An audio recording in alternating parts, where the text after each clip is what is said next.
Hi, I'm Donna Maria, and welcome to Indie Business TV, where we empower you to enjoy your life, build your business, and have your way.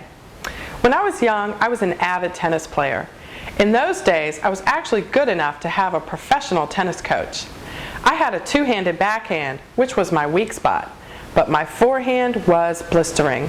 If I could get to a forehand shot, chances are you would have trouble hitting it back to me. Whether I was hitting a forehand or a backhand, my coach always encouraged me to make sure I hit the sweet spot of the strings on the racket. He said that no matter what, if the ball came into contact with the sweet spot, the center of the strings right about here, I would hit a good shot every time. Whenever I hit the sweet spot, I knew it immediately by the sound. A ball hitting the sweet spot makes a very dense, hard, popping sound. Not a weak, twangy sound, like when a ball hits the strings here or here. When I heard the pop, I knew that the ball was in the other person's court and I was still in the game. It's the same in business, and my guest on Indie Business Radio earlier this week knows what I'm talking about. He's Bob Gordman, author of Super Secrets of the Super Sweet Spot, Building Sustained, Profitable Growth. Bob talked about how Howard Schultz, the founder of Starbucks, created what he liked to call the third place.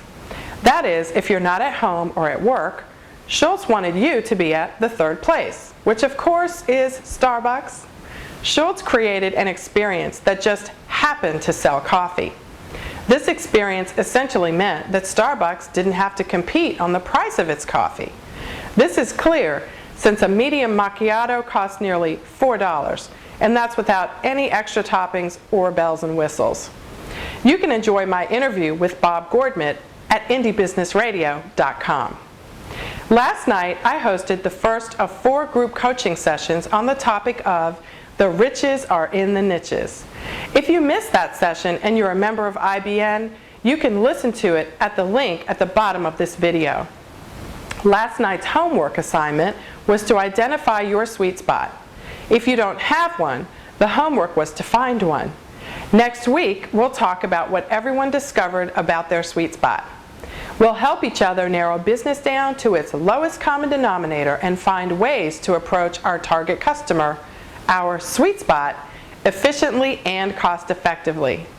Just like when the tennis ball hits the sweet spot of my tennis racket, when I hit the sweet spot in my business, I know that my efforts will hit their mark, my target customer. And a quick program note. On Monday, April 7th on Indie Business Radio, author and public relations expert Susan Harrow will join me.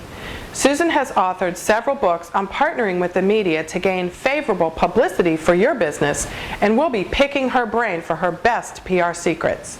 That's Monday, April 7th, 1:00 p.m. Eastern, on indiebusinessradio.com. Until then, thanks for joining me on Indie Business TV. Enjoy your life, build your business, and get out there and hit your sweet spot.